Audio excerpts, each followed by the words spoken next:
Hi folks, today we are looking at something called refraction, which sounds an awful lot like reflection, so you need to be really careful at distinguishing the difference between the two. When you click on the simulation link, it will open up a page that looks like this. Now, last lesson some of you clicked on other things that you weren't meant to. I said explicitly in the video, do not click on this thing, it will take you to a different simulation and you'll do different things that you're not supposed to do, and then loads of you sent me messages saying, oh, I don't understand how to do this bit, I'm really stuck on this. That's because I didn't teach you it, and I'd not told you anything about how it worked. Okay? Only click on this bit which says intro. Do not click on the bit that says prisms. Do not click on the bit that says more tools. Okay? Only click on this bit that says intro. You should only go into this one, you should only look at how this one works. If you click in here or in here, there's interesting stuff and cool stuff in there, but without someone to explain to you what's going on, you might get a bit confused and you might get a bit lost. And I won't be telling you anything about what's going in there anyway. So just click intro. And you will get something that looks like this. There are quite a few different options and controls in this simulation. In fact, some of it is really quite sophisticated, and I can use this at A level with my A level students. So in this video I will show you the things that you could click on and learn about. Do not click on extra things, okay? Because you'll just make it really confusing and you won't know what's going on. If you accidentally click on something and suddenly it looks like, I don't know, like this, and you think, oh no, what's going on, it's all looking a bit confusing and silly, just press either this button down here to reset it back to normal, or if that still doesn't work, reload the page. It will take you back to this, click intro again, and it'll all go back to normal. Very first thing then, things that you can manipulate. This here is a laser pointer. If you click on it, you can click and drag and move it like that. That's as far as you can move it. You can't move it any lower, and you can't move it any further to the side. It just moves along that edge of a circle. If you press the big red button, it will fire a laser, and you can keep that laser pointing while you move it. Next thing, this little tick box down here gives you the normal line. Remember, the normal line is always drawn at right angles or perpendicularly to the surface that we are talking about. Last lesson, this surface would have been a mirror. But this lesson, instead of it being a mirror, we're pointing it into water. You can change this and change it to something like glass. Because the thing that we're learning about today, refraction, works the similar sort of way in glass as well as water. We'll stick with water for the time being, because water is something that we can all think about. We've all seen water, we've all seen that when you look into a swimming pool or into a river or something like that, it all looks a little bit distorted. I don't know if you've ever jumped into a swimming pool and you thought it wasn't going to be as deep as it was, because it looked like the bottom of the pool was a lot closer. That's because of refraction.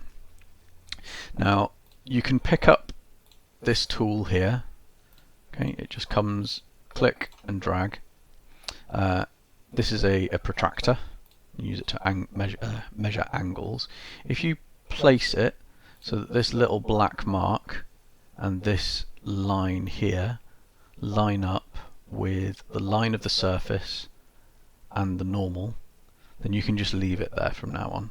Okay, that'll be in exactly the right place that you need it to be. Last lesson, when we learned about reflection, you learned that the angle of incidence, so the angle that you measure between the normal and your incident ray, always equals the angle of reflection. So this angle here is 30 degrees, and the angle between the normal and this reflected ray is also 30 degrees. But we're not interested in the reflected ray this lesson.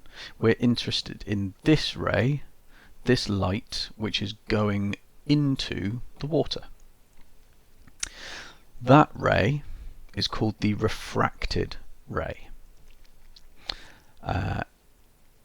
It's the ray that carries on through the water. If you've ever been outside on a really sunny day, you might see a reflection of the sun in a puddle or in a river or something like that. So some of the light can get reflected from a surface like water or glass, but generally most of the light carries on into the material because it is transparent, and it changes direction. Something interesting happens to it. So the angle between the incident ray and the normal is 30 degrees, but the angle between the refracted ray and the normal is less. In this case, it's about 21 degrees. You don't need to know numbers for it. You don't need to memorize that the refracted ray is going to be at 21 degrees or anything like that. You just need to know that it is less. If I move this to 60 degrees, see the reflected ray has moved to 60 degrees, as it always should. The refracted ray has moved as well, but it's nowhere near 60 degrees, and it is still less than the incident ray. So the incident ray, remember, we always measure angles to the normal. Incident ray is at 60 degrees.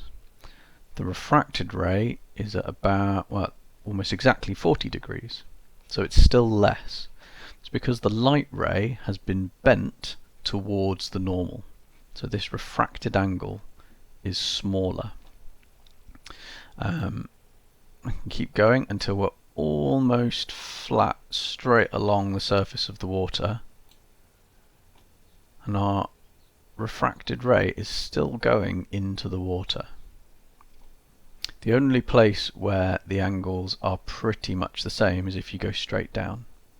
So if I go straight down, my angle of incidence is only a couple of degrees, and my angle of refraction is also only a couple of degrees. So you need to be at a bit of an angle to start off with in order to see refraction happening. Okay, and that's why if you look at something like if you put a pencil into a glass of water, if you look at the pencil, it looks like the pencil has bent at the point where it's going into the water. But it hasn't. The pencil's fine. It's just the way that the light is bending as it goes from one medium.